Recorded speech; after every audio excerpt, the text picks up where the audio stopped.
Halo, selamat datang di Recommendation episode pertama. Di konten ini gue bakal mengulas, mereview, atau merekomendasi tentang seputar dunia pop culture, tentang film, tentang game, tentang komik, tentang apapun. Jadi semoga menyenangkan dan kalian suka. Karena gue bakal ngomong panjang dan ya kalian akan dengerin ocehan gue aja terus. Untuk episode pertama mungkin kalian udah lihat nih gue bakal ngerekomendasiin apa nih. Ada di belakang gue dan ada di judul pastinya. Ini adalah series pertama yang gue tamatin di Netflix. Gue baru belum lama ini berlangganan Netflix. Dan gue langsung penasaran sama series ini karena series ini pada saat perilisan trailernya emang udah mengundang kontroversi. Bahkan di YouTube-nya, di trailernya itu ditonton udah 4 juta view. Dan gue tertarik banget ngangkat series ini ke review gue yang pertama kali ini. Sebelumnya gue sering nulis review di padapanik.com, kalian ngecek aja. Cuman websitenya kita sekarang lagi tidak update. Kita fokus bikin konten di YouTube dan di Instagram aja untuk sementara karena keterbatasan SDM. Jadi gue mungkin memindahkan review-review gue yang biasa gue tulis di padapanik.com di website, gue pindahin ke sini gitu. Mudah-mudahan nggak belepotan dan pesannya nyampe. He's come out of nowhere and we don't know who he is. What do we know about him? He's leading desperate people. So this is a cult? We don't know who he's associated with. He could be creating an army. Or he could be leading them to their death.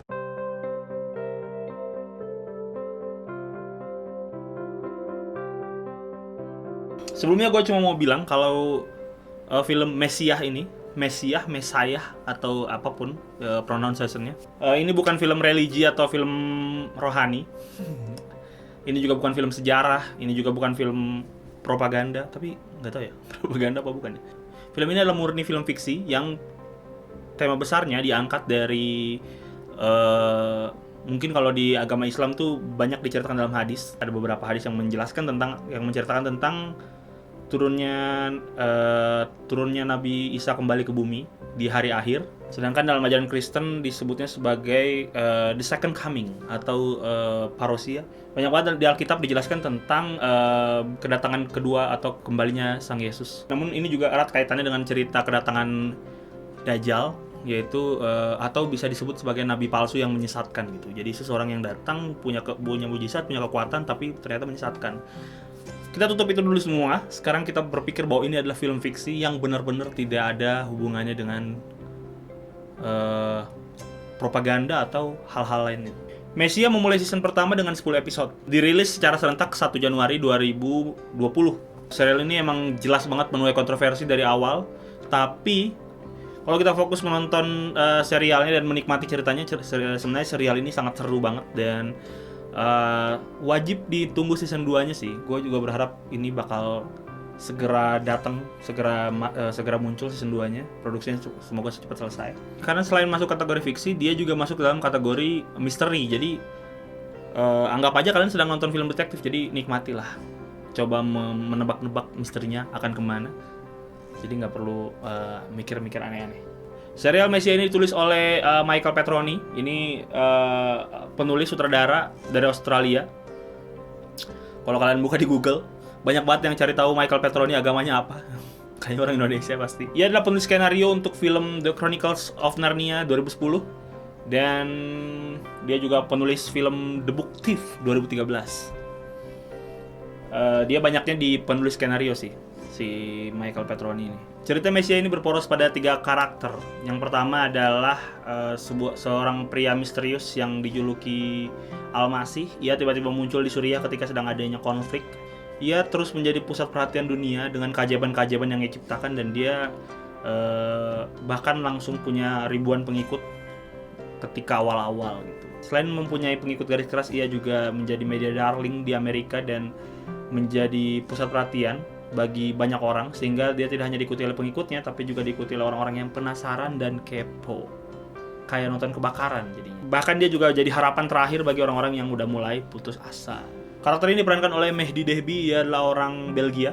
Dia adalah pemain teater dan pemain film atau sinetron mungkin di Belgia, gue juga nggak tahu karena informasi tentang dia juga tidak begitu banyak. Yang kedua adalah Aviram Dahan, seorang anggota intelijen Israel yang diperankan oleh Tomer Sisley. Aviram punya masa kecil yang menyedihkan, membuat dia menjadi karakter yang dingin, sadis, dan tidak kenal rasa takut gitu. Ia adalah anggota intelijen kesayangan Israel karena ia diberi keleluasan dan kebebasan untuk berbuat apa saja saat menjalankan misinya. Selain masa kecil yang menyedihkan, Aviram juga punya dosa besar di masa lalu yang membuat ia terus dihantui rasa bersalah ketika menjalankan misinya. Karena kesibukannya dia dalam bekerja dengan jadwal yang tidak jelas, biasa pergi pagi pulang pagi, dia harus bercerai dengan istrinya dan meninggalkan satu orang putri kecilnya. Meskipun terlihat garang atau terlihat menakutkan, karakternya juga diperlihatkan sering banget mandi ya. Nggak tahu kenapa karakter ini selalu pokoknya di sini banyak banget scene dimana Aviram pengen mandi dan sebagainya. Dia juga menyempatkan diri untuk bermain dengan putrinya meskipun sulit ya mendapat waktunya. Jadi ada karakter humanis dalam Aviram Dahan gitu. Karakter penting yang ketiga adalah Eva Geller, diperankan oleh Michelle Monaghan. Dia adalah anggota CIA yang menjunjung tinggi keadilan mutlak, gitu, berdedikasi tinggi, bahkan preferensinya atau ideologinya tentang benar dan salah itu dijelaskan di episode awal. Jelas banget ketika dia menginterview seorang calon anggota baru CIA, itu dia menjelaskan tentang bagaimana dia memandang benar dan salah. Itu adalah scene yang penting menurut gue untuk menjelaskan ini orang kenapa sih begitu tergila-gilanya terhadap pekerjaannya. Secara tidak sadar Eva terobsesi menyelesaikan kasus Al-Masih dengan tangannya dia sendiri, bahkan sampai mengabaikan kesehatannya. Jadi dia mungkin kalau kalian suka nonton Money Heist, karakter Eva ini mirip sama Inspektur Raquel, siapa sih namanya? Ya kurang lebih inspektur cewek yang ada di Money Heist itu. Sosok wanita yang kuat, berdedikasi namun sangat keras kepala, mungkin kalau di Indonesia diperankan oleh Najwa Shihab mungkin, atau dia diperankan oleh siapa ya? Dia harus diperankan oleh, kalau di Indonesia itu diperankan oleh Tamara Bleszinski mungkin ya. Selain itu ada beberapa karakter penting lainnya seperti Felix Iguero, seorang pendeta dari Texas yang hidupnya berubah total bahkan ketika ia hampir membakar gerejanya sendiri. Jadi itu udah titik terendah dalam hidupnya dan dia tiba-tiba berubah total gitu. Terus yang kedua adalah Rebecca Iguero, ini adalah anak dari Felix. Dia tuh berbanding terbalik dengan ayahnya, jadi dia tuh rebel, keras kepala, susah diatur, dan Rebecca ini tidak pernah suka dengan kehidupan pribadinya. Jadi dia selalu membenci, life sucks gitu. Lalu Jibril Medina, ini adalah karakter seorang yatim piatu dari Suriah yang begitu percaya dan meyakini Al-Masih, bahkan dia memanggil dengan sebutan imam. Terus selanjutnya adalah Samir. Ini adalah karakter yang kita kira nggak penting, ternyata karakter ini cukup penting sebenarnya. Dia diajarkan pemahaman yang berbeda tentang agamanya oleh orang tuanya, jadi sedikit melenceng, cukup melenceng dari ajaran yang seharusnya. Nah ini penting banget nih, karena ada beberapa fenomena yang terjadi tentang agama itu digambarkan di sini. Yang terakhir adalah ayah dari Eva. Gue nggak tahu namanya, gue lupa namanya siapa. Tapi dia tuh karakter yang dia udah tua, tapi dia berusaha untuk berguna bagi Eva gitu. Berguna, masih terus dibutuhkan sebagai seorang anak yang membutuhkan ayahnya gitu. Dia berusaha menjadi ayah yang dibutuhkan. Dengan kehadiran karakter ini bikin si film ini atau series ini menurut gue lebih manis aja. Jadi kayak ada sisi-sisi menyenangkan yang akhirnya gue dapetin di film ini. Dan selain tema-tema yang diangkat tentang agama, tentang misteri, tentang thriller, tentang hal-hal yang tentang propaganda dan sebagainya, ada satu karakter yang membuat ini jadi tetap kayak drama dan tetap manis aja gitu. Serial ini sebenarnya menggambarkan fenomena bagaimana kalau Dajjal atau Al-Masih turun di bumi atau muncul kembali di saat era seperti ini. Apa yang terjadi? Viral, bener sekali. Karena kecanggihan informasi seperti saat ini ya jelas banget bakal mudah banget viral dan mudah banget yang instastory-in, bakal banyak banget yang omongin dan bakal banyak banget yang berusaha mau wawancara diajakin collab di YouTube atau apapun gitu. Diwawancarai BBC dan sebagainya mungkin ya. Jadi mungkin informasinya bakal cepet banget. Ada beberapa anak yang lahir di Timur Tengah dengan kemampuan yang unik, itu bahkan viralnya cepet banget. Dan pastinya akan menarik perhatian begitu besar di internet. Selain viral, dan dia juga akan banyak dibicarakan. Mungkin bakal ada kontroversi, akan ada perdebatan antara benar dan salah, akan ada banyak yang mencurigai dan akan ada banyak yang mendukung, dan akan jadi sebuah kontroversial yang global yang dibicarakan seluruh dunia.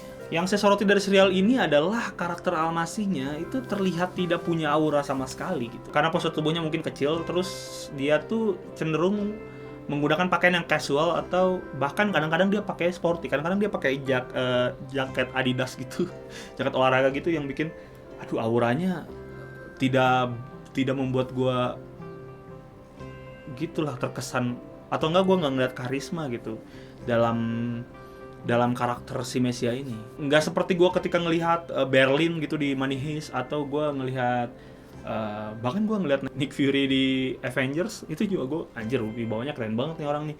Sedangkan gue ngelihat Mesia, ini karakter si Almasi yang dibentuk ini bener-bener biasa aja. Bahkan ada beberapa scene mungkin yang berusaha dibuat seberwibawa mungkin juga menurut gue gagal sih. Harusnya dia didukung sama scoring yang oke sih. Kayaknya scoringnya juga kurang oke untuk menggambarkan kedatangan atau kehadiran sosok ini. Atau minimal ada audio editing yang bikin dia tuh kayak ketika dia ngomong ketika ada momen-momen menegangkan, dia harusnya ngomong ada diberi gema atau diberi audio editing apa gitu biar kedengarannya terdengar seperti meyakinkan gitu. Atau enggak minimal angle kamera lah yang nunjukin bahwa anjir nih orang penting loh dalam film ini gitu. Kenapa dibikinnya biasa aja. Selain itu, kalau kalian menonton dengan membaca subtitle Indonesia, kalian akan merasa apa yang diucapkannya biasa saja gitu. Kayak yang diomongin kan harusnya itu kan kayak ayat-ayat suci gitu. Kenapa nggak dibikin lebih, mungkin harus lebih bersajak atau lebih syair gitu biar kayak menggetarkan jiwa gitu. Dan kalau kita baca di subtitle Indonesia biasa aja sebenarnya. Nah itu yang kurang sih di skripnya. Mungkin karena terjemahan ya. Mungkin kalau di luar negeri itu keren banget ketika dijadiin bahasa Inggris gitu. Karena ada beberapa bahasa di dalam film ini, termasuk bahasa Ibrani. Almas ini punya karakter yang tidak punya rasa takut. Bahkan wajahnya tidak memperlihatkan rasa takut sedikit pun ketika berada di hal-hal yang mengancam, di situasi yang mengancam hidup dia gitu.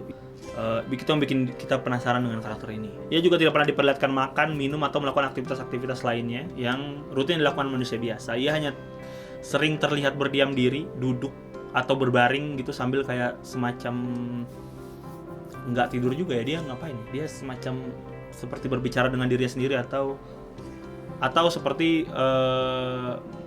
sedang betapa. Ia juga dibuat sebagai karakter yang cerdas. Ia bisa mahir dalam berbagai bahasa, dan dia juga terkesan pandai membolak-balikan pertanyaan ketika sedang diinterogasi. Dan dia juga nggak tahu kenapa dia bisa begitu mengenal lawan bicaranya, bahkan sampai tahu masa lalunya, sampai tahu kisah-kisah di baliknya. Dan itu yang bikin misterinya semakin besar dan semakin melebar. Selain itu, ketika beberapa kali karakter Almas ini menunjukkan mujizatnya, itu tidak terlihat ada efek CGI atau efek misalnya dia ngeluarin apa dari tangannya gitu, keluar laser atau apa, atau cahaya minimal nggak ada. Jadi semakin bertanya-tanya, atau kita akan semakin mengamini asumsi Eva, si karakter Eva ini, bahwa mujizat yang dilakukan oleh si Almasi itu adalah trik belaka.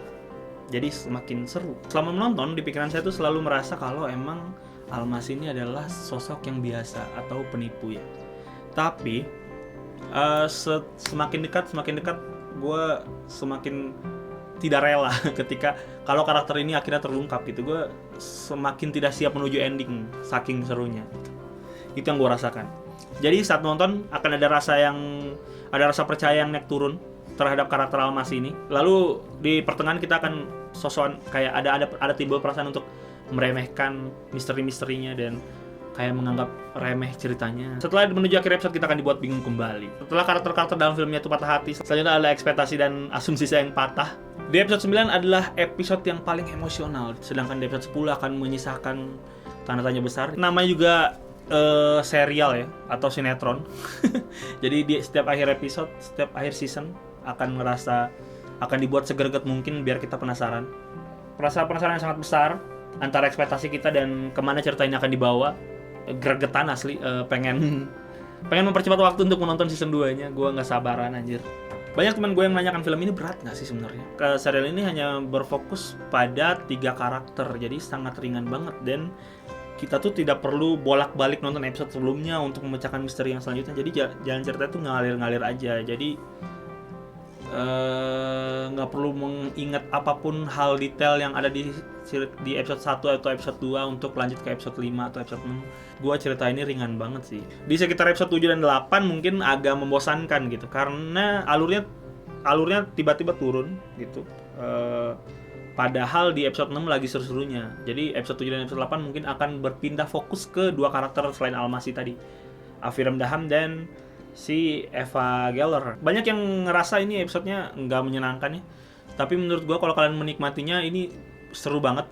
Si Aviram Daham yang tadinya tidak begitu tertarik dan akhirnya terjebak terus-menerus. Akhirnya dia harus mengikuti kemana misteri ini sampai akhirnya selesai. Dan Eva Geller yang terus berusaha menyelesaikan puzzle-nya. Coba nikmati dan jangan terlalu fokus kepada karakter Almasi karena 2 karakter ini juga gak kalah keren. Salah satu aspek penting kenapa season 2 layak banget ditunggu dan bakal seru karena ada satu karakter baru yang menurut gue sangat menarik. Karakter ini bakal gue bahas nanti terpisah di episode selanjutnya ketika season 2-nya atau trailernya udah keluar.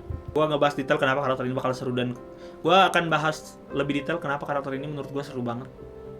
Kita juga akan melihat Aviram yang semakin terbolak-balikan hatinya. Tapi tenang, tidak akan membolak-balikan iman kalian yang menonton. Itu sih yang paling seru sih, gue nungguin Aviram semakin kebingungan, semakin bergejolak di kepalanya. Dan kelanjutan buat mereka karakter-karakter yang udah terlanjur patah hati di season pertama ini. Nanti kalau trailernya keluar gue bakal bikin reaction ya. Terima kasih udah nonton. Ini episode pertama Recommendation. Kalau gue agak belepotan mohon maaf karena ini baru pertama kali. Jangan lupa di like, di share, dan subscribe. Dan kalian boleh komen di bawah kurangnya apa dan apa yang bakal gue rekomendasiin atau apa yang bakal gue bahas di next episode. Terima kasih.